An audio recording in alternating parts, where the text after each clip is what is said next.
Amados bem-aventurados, sejam bem-vindos mais uma vez à nossa reunião pública.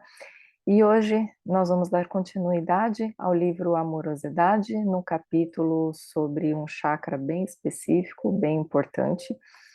E nós vamos abordar a comunicação de uma forma geral. Antes de entrar no livro, nós vamos ver o que a ciência tem a nos dizer em relação à comunicação. A ciência, ela estuda há muito tempo, já estuda isso há décadas, né? Qual o motivo dos relacionamentos não darem certo? Seja o relacionamento que for, seja entre pais e filhos, seja amoroso, seja no trabalho, seja com amigos, enfim, a ciência ela vem estudando isso há muito tempo. Aí a primeira coisa que vem na nossa cabeça são os pontos negativos, né? Ah, é briga, não dá certo por causa de briga.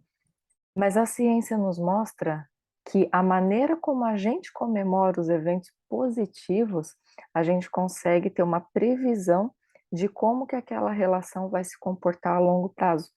Tem um professor que eu gosto muito, o professor Pedro Calabres, ele é um neurocientista, e ele explica que desde a década de 70 que os cientistas sabem que o nosso cérebro se acomoda com o que é bom. E com o tempo a gente se acomoda, né? E a gente para de valorizar certas coisas nas nossas vidas. Eles chamam isso de adaptação hedônica. Pois é, tem uns termos assim maravilhosos na ciência, né? Mas é só para vocês saberem que isso realmente já foi estudado e está muito bem fundamentado.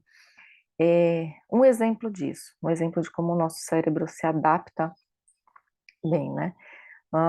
Talvez vocês até conheçam alguém que tinha aquela vontade grande de entrar na faculdade, estudou muito, lutou muito para que isso acontecesse, e aí quando ela entra na faculdade, passam alguns meses e ela não vê a hora de sair e começa a reclamar que não aguenta mais. Pois é, isso aí é um dos exemplos, tá, que o professor nos traz. Então, no início de um relacionamento amoroso, tá, como um exemplo aí, começa com a paixão, né? Aquela euforia, tudo fica automático, tudo fica muito intenso, tudo é motivo para a gente ser carinhoso, para a gente ser atencioso, e a gente tem uma boa descarga de dopamina quando a gente está vivendo uma paixão, e isso faz com que tudo fique automático. Só que aí o nosso cérebro se adapta, e aí a gente acha que a pessoa vai ficar ali para sempre, e aí esses gestos começam a desaparecer e pouco a pouco eles são substituídos por descaso, por negligência, e daí começa a complicar.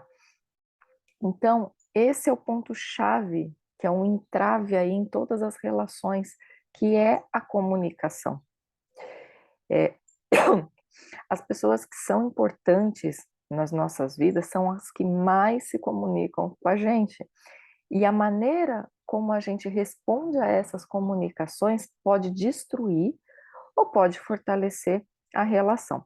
A ciência classifica a comunicação em 4 tipos, sendo que só um realmente é efetivo. O primeiro tipo é o passivo destrutivo, o segundo é o ativo destrutivo, o terceiro, o passivo construtivo, e o quarto, o ativo construtivo. Vamos lá, o que é cada um deles? Um exemplo, tem um casal, né? E um chega em casa e fala para o outro: fui promovido hoje. Aí o outro responde: tá, e o que tem para jantar? Esse é o tipo de relacionamento passivo destrutivo. A pessoa não retruca, mas ela também pouco se importa com o que o outro está falando. Agora, o ativo destrutivo, a pessoa chega em casa, fui promovido hoje. Aí o outro responde: nossa, nossa relação já não estava boa e agora você não vai mais ficar em casa direto, agora que a gente não vai se ver mesmo. Então ela realmente age destruindo aquela comunicação. O passivo construtivo. A pessoa chega em casa, fui promovido hoje. Ah, que bom, parabéns. Morreu o assunto. Ou seja, ela não critica, mas ela também não dá mínima, né? Ela fica passiva. Agora, o que realmente funciona nas relações de uma forma geral, a pessoa chega em casa, fui promovido hoje. Aí o outro responde: nossa, que ótimo! Tô orgulhoso de você, me conta tudo. E aí, como que foi? O que que aconteceu? Me conta os detalhes. Esse tipo de comunicação é o que fortalece todas as relações, de uma forma geral. Um outro exemplo: o filho chega em casa e fala: mãe, tirei 9,5 na prova de matemática. O passivo destrutivo vai falar: tô cozinhando, depois você fala comigo. O ativo destrutivo vai falar: 9,5? Mas o que que você errou? Eu te dou tudo o que você quer, você devia ter tirado 10. O passivo construtivo vai responder também: que bom, parabéns. Agora, o ativo construtivo: nossa, parabéns, filho, qual foi a questão mais difícil que você acertou? Vamos comemorar? Então, vejam que às vezes não é o que está acontecendo em si, mas é como você lida com aquela situação, quais palavras que você usa. Nós já fizemos aqui uma reunião falando do que a boca fala, o que o coração está cheio. Super recomendo, vou deixar o link aqui embaixo desse vídeo para quem quiser assistir. Vale muito a pena, justamente por isso. O que que a gente carrega no nosso coração? Porque a gente só dá o que a gente tem. Então, será que o nosso coração tem coisas boas para a gente dar para o próximo? Importante a gente parar e avaliar isso.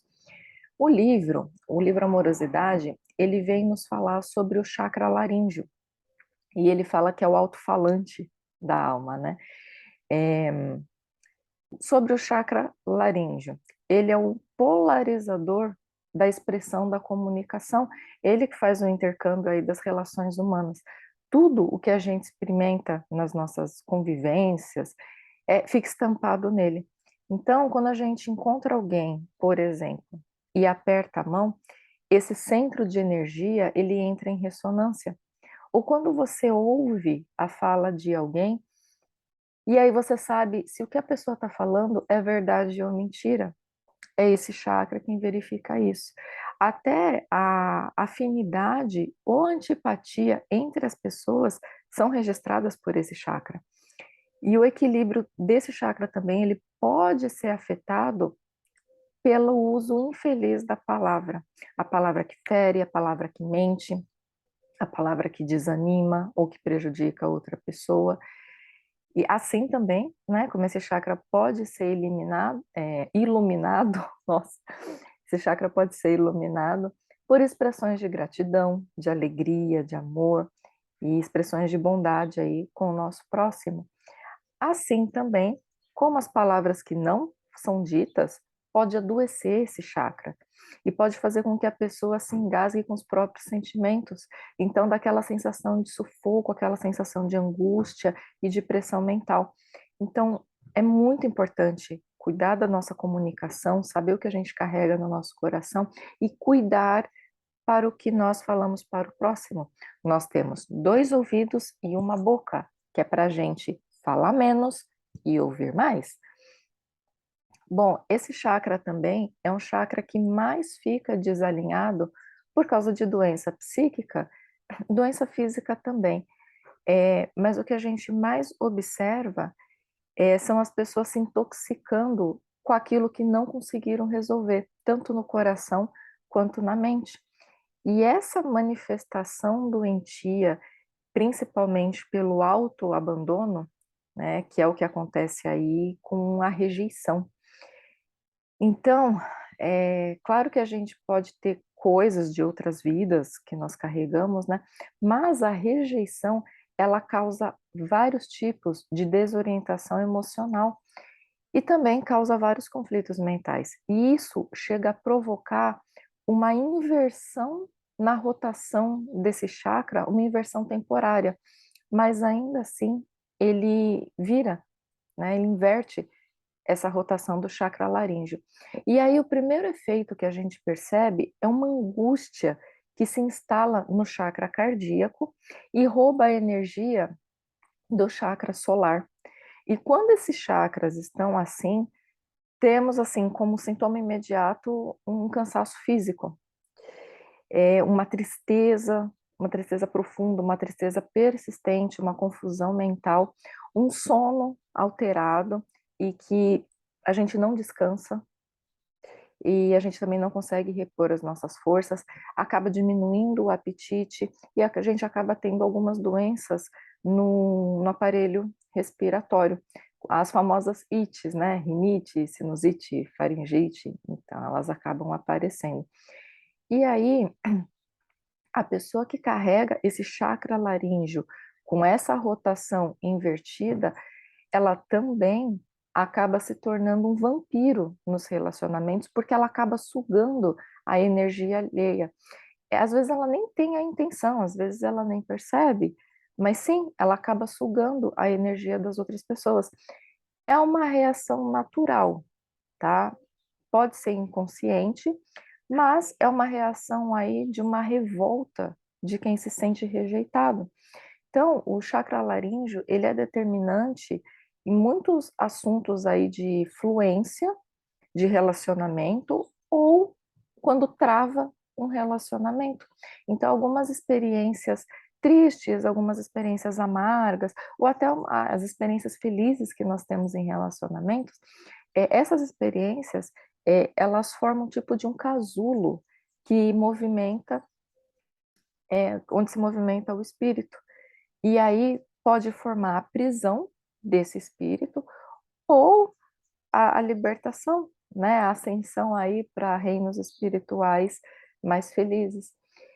E muitas vezes também a gente procura os obsessores, né? E às vezes não tem obsessor.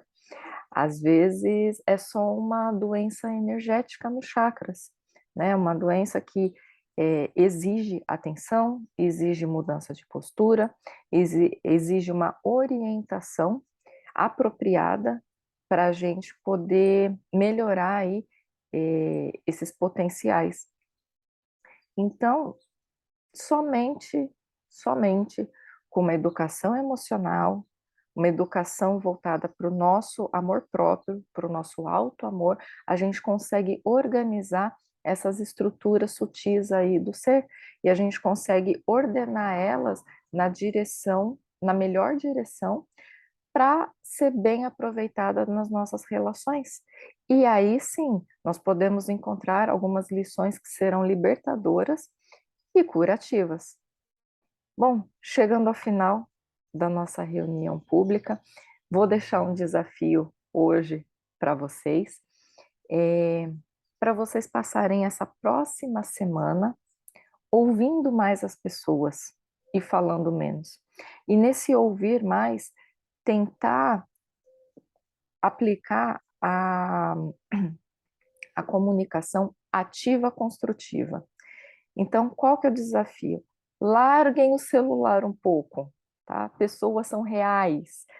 Interação entre as pessoas é o que importa. E durante essas interações, durante essa próxima semana, ouça mais e fale menos.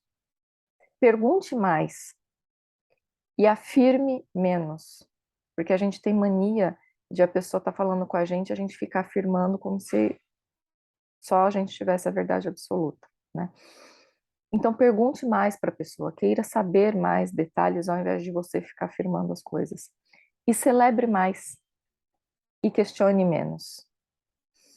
É isso, meus irmãos. Fiquem com Deus. Até a próxima semana, até a nossa próxima reunião pública. Gratidão.